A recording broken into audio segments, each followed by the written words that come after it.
Hello friends, कहानी शुरू करने से पहले प्लीज़ मेरे चैनल को सब्सक्राइब जरूर कीजिएगा। कहानी पसंद आए तो उसे ज़्यादा से ज़्यादा लाइक एंड शेयर कीजिएगा। शर्मा निवास में आज खुशी का माहौल था। राजना शर्मा और दामिनी शर्मा दोनों की खुशी का पारावार न था। और हो भी क्यों ना, उनका इकलौता बेटा आज घर आ रहा था अपनी नई दुल्हन के साथ। पहले तो दामिनी जी बहुत नाराज़ हुई कि नरेंद्र ने शादी कर ली है और अपने माँ बाप को बताना भी जरूरी नहीं समझा। लेकिन जब उन्हें पता चला कि नरेंद्र ने जिस लड़की से शादी की है वह एक अनाथ लड़की है तो दामिनी जी का हृदय पिघल गया। और रही सही कसर श्रेया की प्यारी सी तस्वीर ने पूरी कर दी।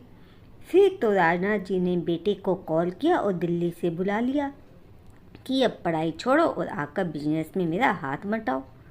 शर्मा निवास में घर के काम के लिए 3 स्टाफ हैं, जिसके साथ दामिनी जी सुबह से लगी हुई थी।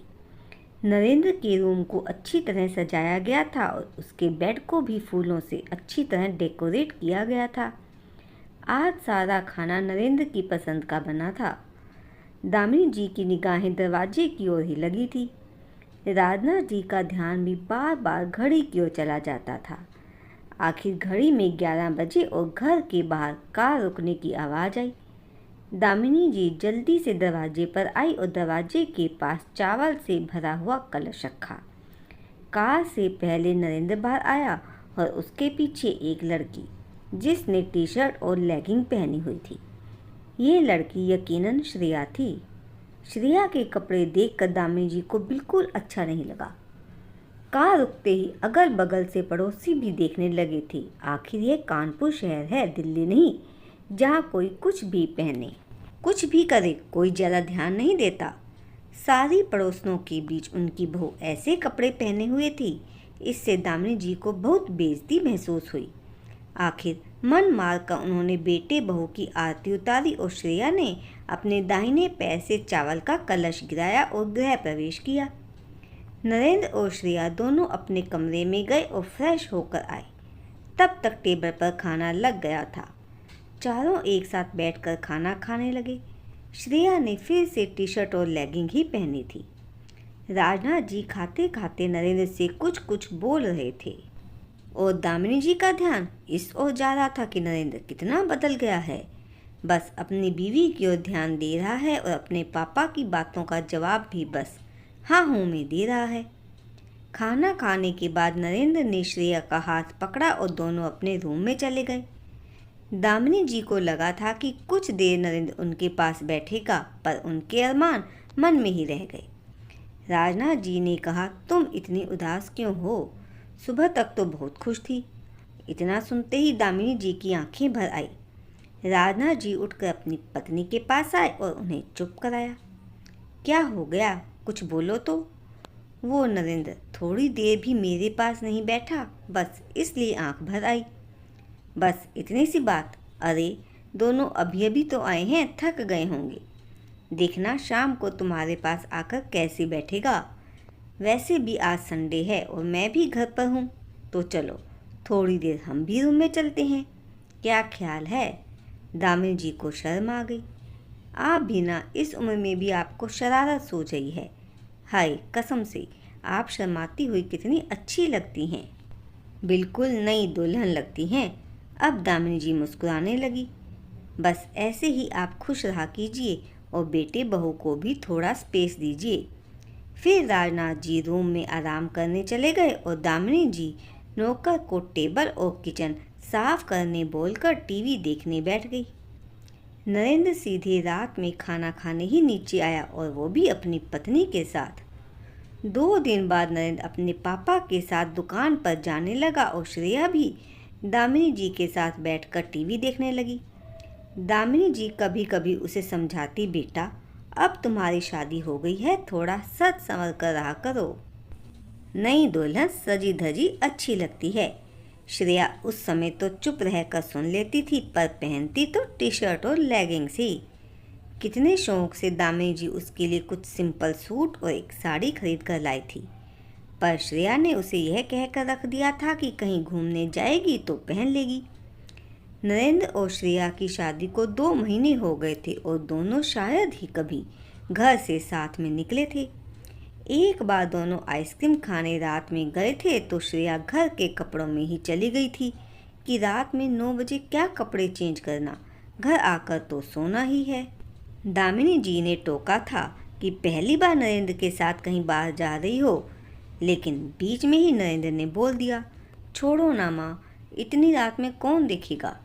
और दोनों बाइक पर बैठकर चले गए थे और दामिनी जी ने फिर कभी कोई रोक टोक नहीं की। रोज की तरह नरेंद्र सुबह 10 बजे अपने पापा के साथ कपड़े की दुकान पर गया था और शाम 6 बजे वापस आ गया। राजनाथ जी रात के 8 बजे दुकान बढ़ाकर आते थे। नरेंद्र ने कहा, माँ, हमारे बगल वाले घर में कोई रहने आए हैं, दरवाज़ा खुला हुआ है। हाँ बेटा, वो लोग भी हमारी तरह शर्मा ही हैं। आज दोपहर में ही आए हैं वे लोग, इसलिए मैं उनके लिए खाना लेकर गई थी। सामान सेट करने में कहाँ बना पाते वे लोग। शर्मा जी हाई स्कूल के टीचर हैं और उनकी पत्नी हाउसवाइफ है, और हाँ, उनकी एक प्यारी सी बेटी भी है। दामिनी जी विस्तार से बताने लगी। एक तो बगल वाले घर में किसी के आने की खुशी थी और दूसरे, इतने दिनों बाद नरेंद्र ने उनसे बात की थी। नरेंद्र फिर अपने रूम में चला गया। दूसरे दिन सुबह 10 बजे नरेंद्र नाश्ता करने बैठा था अपने पापा के साथ। दामिनी जी दोनों को परोस रही थी। श्रेया अपने कमरे में सोई हुई थी कि एक लड़की घर में आई और सीधे डाइनिंग हॉल में आई। आंटी, आप कल खाना लेकर आई थी तो आपका बर्तन लाई हूँ। अरे बेटा, इतनी जल्दी क्या थी, आराम से ले आती। वो क्या है ना आंटी, मैं अकेले बहुत बोर हो जाती हूँ, तो सोचा आपके पास ही आ जाती हूँ, बर्तन भी दे दूँगी और आपसे और आपके घर के सब लोगों से भी मिलना हो जाएगा। और हाँ आंटी, इस डिब्बे में आटे का हलवा है। और फिर राजनाथ जी की ओर मुड़ी और उन्हें नमस्ते किया और फिर नरेंद्र से हेलो किया और पूछ लिया, आपका क्या नाम है। नरेंद्र, जो इतनी देर से उसकी बकबक सुन रहा था, चौंक गया और उसने भी हेलो बोला। मैंने आपसे नाम पूछा था। नरेंद्र, अरे वाह, आपका नाम नरेंद्र है, ये तो बहुत अच्छा है। पता है, पटना में भी मेरे कॉलेज में नरेंद्र नाम का एक लड़का मेरा दोस्त था। और आपका क्या नाम है। मेरा नाम नेहा है। आप मुझे तुम बोलिए, आपसे छोटी हूँ मैं। अच्छा आंटी, अब चलती हूँ। उसके जाने के बाद माँ कितना बोलती है ये। हाँ बेटा, बोलती तो है। अब देखना, अभी आई है और लगता है कब से जानते हैं हम इसे। उसी शाम 7 बजे हैं और अभी तक नरेंद्र घर नहीं आया है। पहले तो दामिनी जी ने ज़्यादा ध्यान नहीं दिया, पर जब 8 बजे राजनाथ जी भी घर आ गए तो उन्हें चिंता होने लगी और उन्होंने नरेंद्र को कॉल किया। हाँ मम्मी, आ रहा हूँ, रास्ते में ही हूँ, कहकर नरेंद्र ने कॉल कट कर दिया। और 1 घंटे बाद जब घर आया तो अपने कमरे में जाने की बजाय हॉल में दामिनी जी उसका इंतज़ार कर रही थी तो वहीं आ गया और बताते हुए उनकी गोद में सर रख कर लेट गया। दामिनी जी भी उसके बाल प्यार से सहलाने लगी। तुझे आज इतनी देर कैसे हो गई। वो क्या है ना माँ, मैं तो 6 बजे आ रहा था, रास्ते में नेहा मिल गई। उसकी स्कूटी खराब हो गई थी तो पहले तो मैं स्कूटी मैकेनिक के पास पहुंचाने में उसकी मदद की, तो फिर उसे साड़ी खरीदने मॉल जाना था तो उसे लेकर मॉल गया। इस सब में इतनी देर हो गई। अच्छा, अब श्रेया के पास जा वरना नाराज़ होगी। नहीं माँ, वो ऐसी नहीं है, आप खाना लगवाओ, मैं उसे बुला लेता हूँ। अब तो आए दिन नरेंद्र देर से घर आने लगा। नेहा भी हमेशा घर आने लगी थी और श्रेया से भी उसकी दोस्ती हो गई थी। घर में 3 नौकर थे तो कोई काम तो रहता नहीं था, तो फिर श्रेया ज़्यादातर मोबाइल में फेसबुक पर बिजी रहती थी या फिर दामिनी जी के साथ टीवी देखती थी या सो जाती थी। एक दिन सुबह नरेंद्र बिना नाश्ता किए चला गया कि मम्मी, मैं नेहा के साथ मंदिर जा रहा हूँ तो वहीं मार्केट में कुछ खा लूँगा। नरेंद्र जब दुकान के लिए निकलता था तो श्रेया ज़्यादातर सोती रहती थी। दामिनी जी को नरेंद्र का नेहा के साथ मंदिर जाना अच्छा नहीं लगा। वह श्रेया की हरकतों से परेशान हो गई थी पर अपने बेटे बहू को दूर होते हुए भी नहीं देखना चाहती थी। जब श्रेया ने नाश्ता कर लिया तो दामिनी जी ने उसे अपने पास बिठाया और पूछा, तुम नरेंद्र से प्यार करती हो। श्रेया यह सुनकर शर्मा गई और अपनी नज़रें झुका ली। देखो बेटा, जब तुम फिल्मों और सीरियल में हीरो हीरोइन को देखती होगी तो कुछ ध्यान देती होगी कि जब हीरो घर आता है तो कैसे उसकी पत्नी तैयार होकर उसका इंतज़ार करती है, तो कभी दौड़कर दरवाज़ा खोलने जाती है, घर में कैंडल लाइट डिनर का इंतज़ाम करती है। श्रेया चुपचाप दामिनी जी की सारी बातें सुन रही थी और समझ भी रही थी। आजकल उसे भी महसूस हो रहा था कि नरेंद्र उससे दूर हो रहा है। श्रेया ने कहा, मम्मी जी चलिए ना, पार्लर चलते हैं। दामिनी जी खुश हो गई और उसे तैयार होने का बोलकर खुद भी तैयार होने चली गई। आज शाम 6 बजे नरेंद्र घर आ गया था।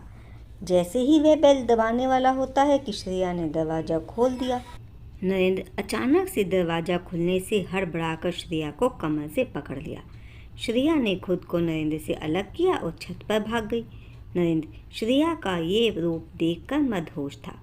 वो उसके पीछे जाने लगा कि नेहा ने उसे आवाज़ दी और घर के अंदर आ गई। नरेंद्र चलो ना, थोड़ा घूमने चलते हैं और श्रेया को भी साथ में ले चलते हैं, वो भी घर में बोर होती रहती है। नरेंद्र को नेहा की आवाज़ जैसे सुनाई ही नहीं दे रही थी। वो उसे अनसुना कर छत पर चला गया। नरेंद्र ने अपने जूते उतारे और शर्ट को उतारकर अपने हाथ में ले लिया और कमरे के अंदर आया। कमरे के दरवाजे से बेड तक फूल बिछे हुए थे। फूलों पर धीरे धीरे चलते हुए वह बेड के पास आया।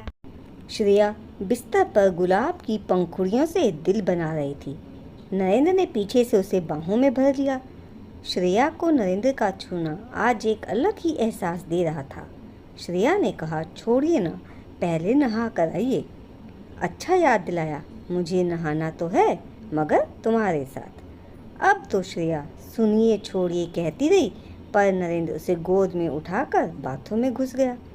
श्रेया नाराज होते होते बाल सुलझा रही थी।